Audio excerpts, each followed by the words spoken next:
राधे राधे, हरे कृष्ण। आप सभी को भाई दूज की बहुत बहुत शुभकामनाएं। आज के दिन बहनें अपने भाई के माथे पर तिलक करके उनको सूखा गुलाब भेंट करती हैं और भाई की दीर्घायु की कामना करती हैं। तो आप सभी अपने अपने भाइयों की दीर्घायु की कामना से आज की इस कथा को अवश्य सुनिएगा। और अब हम आपको सुनाने जा रहे हैं भाई दूज की कथा। सूर्यदेव की पत्नी संज्ञा से 2 संतानें थीं, पुत्र यमराज और पुत्री यमुना। संज्ञा सूर्य का तेज सहन न कर पाने के कारण अपनी छाया मूर्ति का निर्माण करके उन्हें ही अपने पुत्र और पुत्री को सौंपकर वहां से चली गई।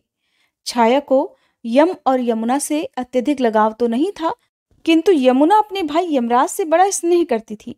यमुना अपने भाई यमराज के यहाँ प्रायः जाया करती और उनके सुख दुख की बातें पूछा करती, और यमुना यमराज को अपने घर पर आने के लिए आमंत्रित भी करती, किंतु व्यवस्था और अत्यधिक दायित्व के कारण वे उसके घर नहीं जा पाते थे।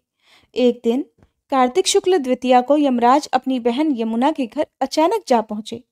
बहन के घर जाते समय यमराज जी ने नरक में निवास करने वाले सभी जीवों को मुक्त कर दिया।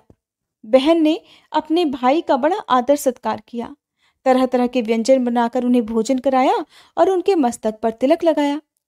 जब वे वहां से चलने लगे तब उन्होंने यमुना से कोई मनोवांछित वर मांगने का अनुरोध किया। यमुना जी ने उनके आग्रह को देखकर कहा कि भैया, अगर आप मुझे वर देना ही चाहते हैं तो यही वर दीजिए कि आज के दिन प्रतिवर्ष आप मेरे यहाँ आया करेंगे और मेरा आतिथ्य स्वीकार करेंगे। इस प्रकार जो भी भाई अपनी बहन के घर उसका आतिथ्य स्वीकार करे और इस दिन जो बहन अपने भाई को टीका करके भोजन कराए उसे आपका भय न रहे। इसी के साथ उन्होंने ये भी वरदान दिया कि यदि इस दिन भाई बहन यमुना जी में डुबकी लगाएंगे तो वे यमराज के प्रकोप से भी बचे रहेंगे। यमुना जी की प्रार्थना को यमराज जी ने तत्काल स्वीकार कर लिया। तभी से भाई बहन का ये पवित्र त्योहार मनाया जाने लगा। भाई दूज के दिन ही 5 दिनों तक चलने वाले दीपावली उत्सव का भी समापन हो जाता है। वैसे तो इस दिन अपनी सगी बहन से ही तिलक करवाना चाहिए। अगर अपनी सगी बहन ना हो तो ममेरी, फुफेरी, चचेरी, तहेरी या मौसेरी बहनों के साथ ही मुंह बोली बहनों से भी आप तिलक करवा सकते हैं और उन्हें उपहार देकर उनसे आशीर्वाद भी प्राप्त कर सकते हैं।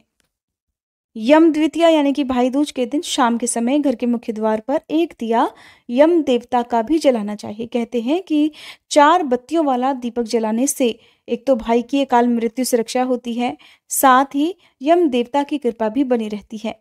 इसलिए आज के दिन आप ध्यान से अपने घर के मुख्य द्वार पर, जिस दिन भी आप भाई दूज का पर्व मना रहे हो उस दिन अपने घर के मुख्य द्वार पर एक चौमुखी दीपक, चाहे वो घी का हो या तिल के तेल का या सरसों के तेल का, अवश्य जलाएं। आपने दाहिनी तरफ, जब आप घर से बाहर को निकलते हैं तो उस दाहिनी तरफ को आपको इस दीपक को रखना चाहिए। अगर मिट्टी का दीपक ना हो तो आप आटे का दीपक भी जला सकते हैं और अगले दिन इसका विसर्जन कर देना चाहिए। अब सुनिए भाई दूज की दूसरी पौराणिक कथा। एक गांव में एक बहुत ही बुजुर्ग महिला रहती थी। उनका एक बेटा था और एक बेटी थी। बुजुर्ग महिला ने अपनी बेटी का विवाह करवा दिया था। एक दिन जब भाई दूज का त्योहार आया तो उन बुजुर्ग महिला के बेटे ने कहा कि माँ, मैं अपनी बहन के घर टीका करवाने के लिए जा रहा हूँ। जिसके बाद उनकी माँ ने कहा कि बेटा, हम लोग बहुत गरीब हैं, तुम टीका करवाने के बाद अपनी बहन को क्या दोगे? और वैसे भी तुम्हारी बहन तो बहुत ही क्लेशी है, उसके घर जाकर क्या करोगे? लेकिन उस बुजुर्ग महिला के बेटे ने जिद करके अपनी बहन के घर जाने के लिए अपनी माँ से आज्ञा ले ली, उन्हें मना लिया। फिर वह भाई अपनी माँ की आज्ञा लेकर अपनी बहन के घर निकल पड़ा। जैसे ही वह थोड़ी दूर पहुंचा तभी उसे एक बहुत गहरी नदी मिली, जो उससे कहने लगी कि मैं तुम्हें अपने पानी में डुबोकर मार दूंगी, क्योंकि मैं तुम्हारा काल हूं। जिसके बाद वह भाई उस नदी से कहने लगा कि हे नदी माता, अगर तुम मुझे थोड़ी देर का समय दे दो तो मैं अपनी बहन के घर टीका करवाने जा रहा हूँ। जब मैं वहां से वापस आऊं तब तुम मुझे मार लेना। जिसके बाद वह नदी भाई को आगे जाने का रास्ता दे देती है। वह भाई आगे की ओर चल दिया। थोड़ी दूर पहुंचने के बाद उसे एक शेर मिला जो बहुत भूखा था। कहने लगा कि मैं तुम्हें मारकर खा जाऊंगा। वह भाई शेर से कहने लगा कि नहीं, अभी नहीं, अभी तो मैं अपनी बहन के पास टीका करवाने जा रहा हूं। जब मैं लौट कर आऊंगा तब तुम मुझे खा लेना। शेर ने भी उस भाई को जाने के लिए रास्ता दे दिया। इस प्रकार वह भाई आगे बढ़ा तो कुछ दूर पर उसे एक सांप मिला। वह भी कहने लगा कि मैं तुम्हें डस लूंगा। भाई ने सांप से भी वही कहा कि मैं भी अपनी बहन के घर टीका करवाने जा रहा हूँ। सुनकर सांप ने भी उसे रास्ता दे दिया। अब इस तरह से रास्ते में विघ्न बाधाओं को पार करके भाई अपनी बहन के घर पहुंच गया। जब वह अपनी बहन के घर पहुंचा तो घर के बाहर से आवाज लगाने लगा, लेकिन घर के अंदर उसकी बहन सूत काट रही थी। सूत काटते समय उसका धागा टूट गया और वहां के लोगों की ये मान्यता थी कि अगर सूत काटते समय धागा टूट जाए तो बाहर चाहे कोई भी बुला रहा हो, वह बिना आवाज करे और बिना धागा को जोड़कर अगर चली जाए तो वह व्यक्ति मर जाएगा जो दरवाजे के बाहर है। अब उसने आवाज तो सुन ली थी, लेकिन वह दरवाजा खोलने के लिए नहीं गई। वह बिना आवाज के धागा जोड़ने लगी, लेकिन उधर जब बाहर खड़े हुए भाई ने बहुत देर तक आवाज लगाई और उसकी बहन बाहर नहीं आई तो वह वहां से नाराज होकर जाने लगा। तब तक उसकी बहन धागे को जोड़कर तुरंत अपने भाई के पास आकर उससे रोकने लगी और उसे अपने घर के अंदर ले गई। वह बहन अपनी पड़ोस में रहने वाली एक महिला के पास गई और उससे पूछने लगी कि बताइए मुझे भाई दूज के दिन क्या क्या बनाया जाता है, कैसे तिलक किया जाता है। तब उस महिला ने उसे बताया कि तुम तेल से अपने चूल्हे को लीपो और घी में चावल पकाओ। बहन पड़ोसन के कहे अनुसार कहने लगी। तब तक उसका भाई आया और उससे कहने लगा कि बहन मुझे तो बहुत जोरों से भूख लगी है। लेकिन उसकी बहन पड़ोस की महिला की बातों में आकर काम कर रही थी। जब उसके भाई ने रसोई में आकर देखा तो बहन से कहने लगा कि बहन तुम तो बहुत भोली हो, जिस कारण हर कोई तुम्हें पागल बना देता है। क्या तुमने कभी घी में चावल पकते हुए देखा है? अरे मेरी भोली मासूम बहन, क्या कभी चूल्हे को तेल से लीपा जाता है? तुम गोबर से चूल्हे को लीपो और पानी में चावल पकाओ।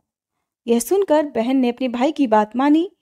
जैसा जैसा उसके भाई ने करने के लिए बोला था वैसा वैसा उसने किया और भोजन बनाकर अपने भाई को खिलाया।